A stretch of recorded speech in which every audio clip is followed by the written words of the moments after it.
The airport was buzzing with its usual energy, families scurrying to catch flights, business people buried in their phones, and eager vacationers lining up at check-in counters. Among the commotion, in the exclusive first-class lounge, an air of calm reigned. This was a world of luxury, where the hum of conversation was subdued and passengers sipped on champagne while awaiting boarding announcements. It was in this setting that the day took an unexpected turn, a moment that would become a powerful story of assumptions, privilege, and reckoning. Before we start, smash the like and subscribe buttons for more updates. Amelia Carter, a woman in her mid-40s, sat primly in the corner of the lounge, nursing her second latte. Dressed impeccably in a tailored navy blue suit and sporting a designer handbag that screamed wealth, Amelia epitomized privilege. She exuded an air of self-importance as she glanced around the lounge, carefully cataloging the other passengers. She prided herself on her discerning eye and her unspoken belief that she could always spot those who truly belonged in such rarefied spaces. It was then that he walked in, tall, confident, and dressed in casual yet understated elegance. A dark cashmere sweater, tailored slacks, and loafers that appeared handmade hinted at wealth. But his most striking feature was his composure. His deep brown skin and short-cropped hair stood out in the room, though it was his calm demeanor that truly set him apart. He approached the reception desk, handed over his boarding pass, and exchanged a few words with the attendant. Within seconds, he was granted access to the lounge. Amelia stiffened, her eyes narrowing. She watched him settle into a plush leather armchair near the window, pulling out a sleek laptop. Her mind raced. How could someone like him be here? It wasn't outright hostility she felt, but something subtler, an ingrained skepticism born of her own prejudices. She felt certain that he didn't belong. Minutes ticked by, and the boarding announcement for the first-class passengers came over the speakers. Amelia rose gracefully, smoothing her skirt, and made her way to the gate. As she waited in line, she noticed the man approaching as well. Her chest tightened. Surely he wasn't about to board first class. Maybe he'd made a mistake. When the attendant scanned her boarding pass, Amelia stepped forward into the jet bridge. Just as she turned to glance behind her, the man was next in line. To her growing irritation, the attendant greeted him with the same courteous smile and scanned his pass without hesitation. "No!" Amelia blurted, louder than she intended. Heads turned and the man looked up in mild surprise. The attendant paused. "Is there an issue, ma'am?" she asked. Amelia gestured towards the man, her voice dripping with condescension. "He's not supposed to be in first class. Are you sure his ticket is valid?" A stunned silence fell over the gate area.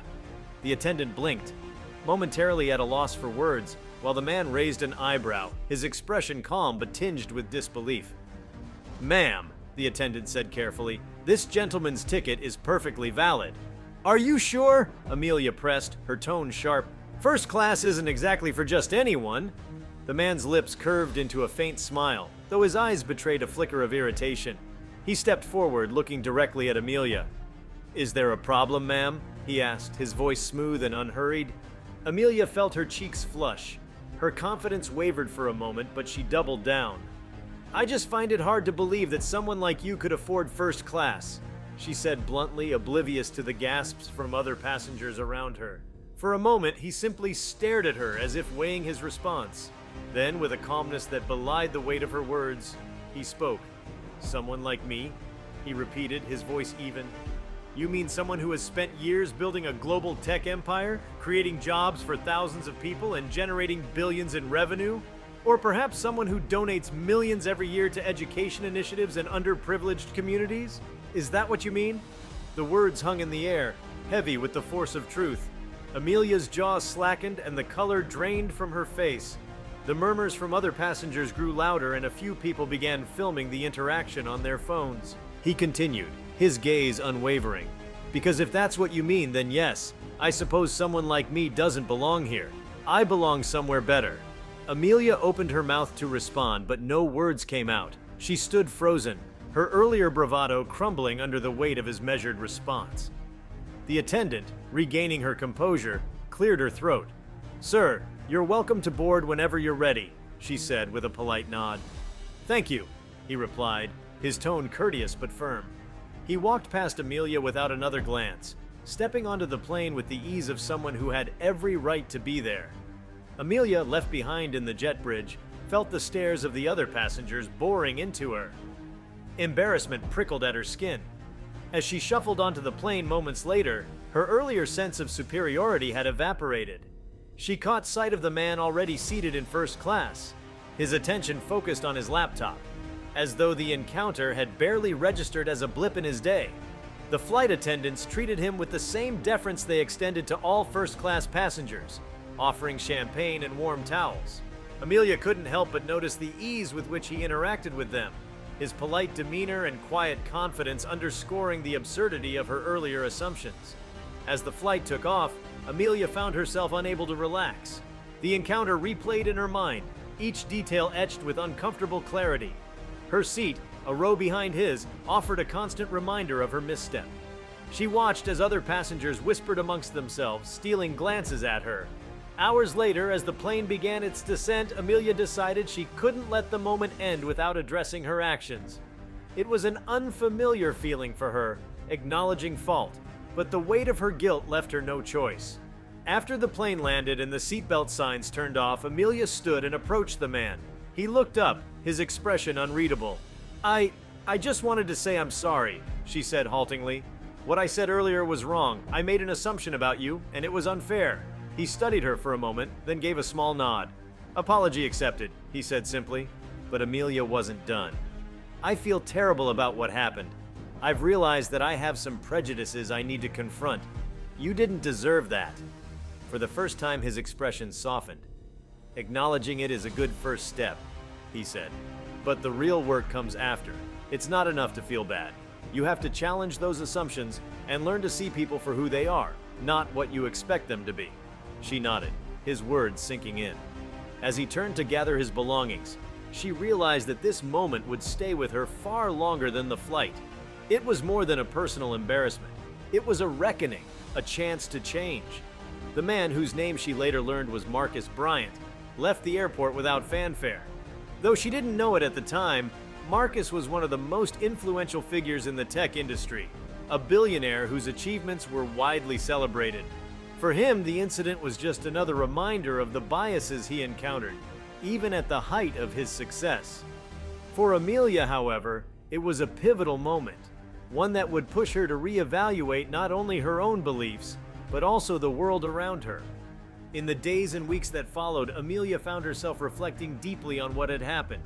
She began reading about implicit bias and privilege, seeking to understand the societal forces that had shaped her worldview. Slowly but surely, she started to confront her own assumptions, challenging herself to be better. The encounter with Marcus Bryant became a story she shared, not as a point of pride, but as a lesson in humility. She spoke about it with friends and colleagues, using her experience to spark conversations about bias and inclusion. And though she would never see Marcus again, his words continued to resonate, serving as a reminder that true growth begins with recognizing our own flaws. For Amelia, what had started as a moment of judgment and confrontation transformed into an opportunity for transformation. And for Marcus, it was one more step in the ongoing journey of challenging stereotypes and proving, again and again, that success knows no bounds. Amelia left the airport feeling a deep sense of unease. The embarrassment lingered like an unwanted shadow, growing heavier with each step she took toward her car. The day had begun like any other, filled with a comforting sense of control and predictability, but it had unraveled into a harsh confrontation with her own shortcomings. She drove home in silence, the usual chatter of her favorite radio station feeling intrusive. Her mind churned, replaying the moment when Marcus Bryant had spoken with such measured authority, dismantling her assumptions without raising his voice or stooping to anger. There was no denying that she had been wrong, yet it was more than just being incorrect. It was a profound realization that her worldview, the one that had been built over decades of privilege, upbringing, and ignorance, was flawed. Amelia was a creature of habit. She took pride in her carefully curated life, her accomplishments, and the circles she moved in. But now, the veneer of her self-assurance was cracking. How many times, she wondered, had she made similar assumptions about people without them confronting her? How many times had she silently judged others without ever being called out? That night, sleep eluded her.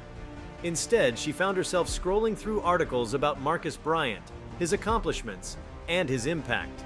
He was not just a billionaire, but a philanthropist, a visionary leader who had used his success to uplift countless others. His foundation had funded hundreds of scholarships for underprivileged students, many from backgrounds as diverse as his own. The more she read, the smaller she felt. How had she allowed herself to question someone like him based solely on his appearance?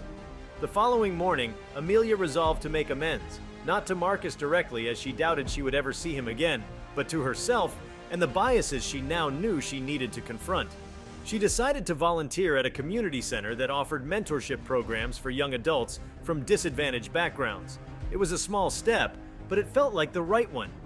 At the center, she was paired with a young woman named Nia, a bright and ambitious college student who was studying computer science.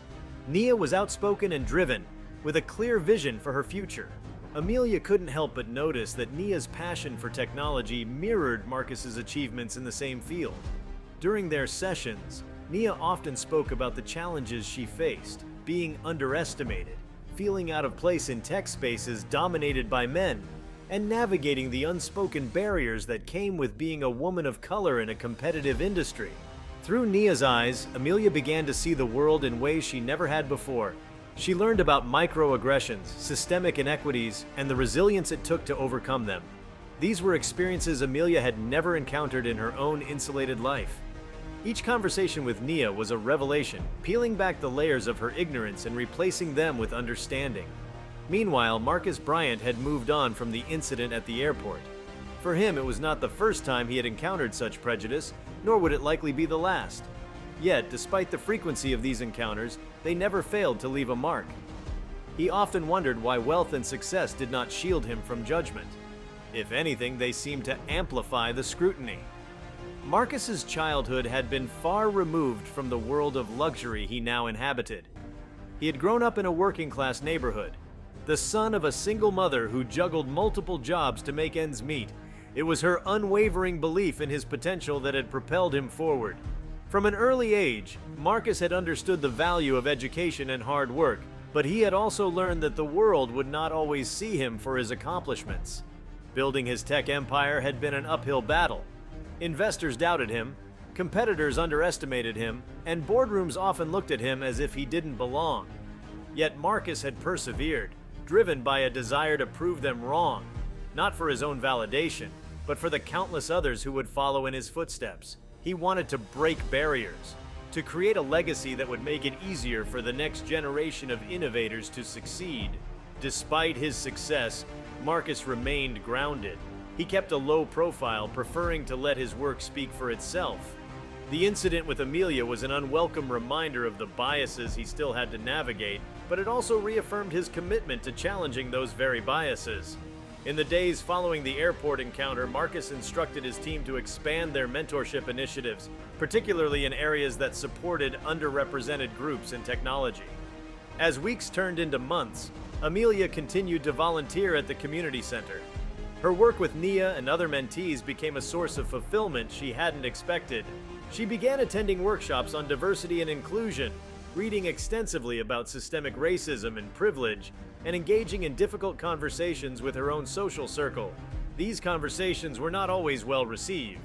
Some friends dismissed her newfound awareness as performative, while others accused her of overcompensating. But Amelia persisted, driven by the memory of Marcus's calm yet powerful words. One evening, Nia mentioned an upcoming tech conference where Marcus Bryant was scheduled to deliver the keynote address. The event was a major gathering of industry leaders, innovators, and aspiring technologists. Amelia immediately recognized the opportunity, not just for Nia but for herself.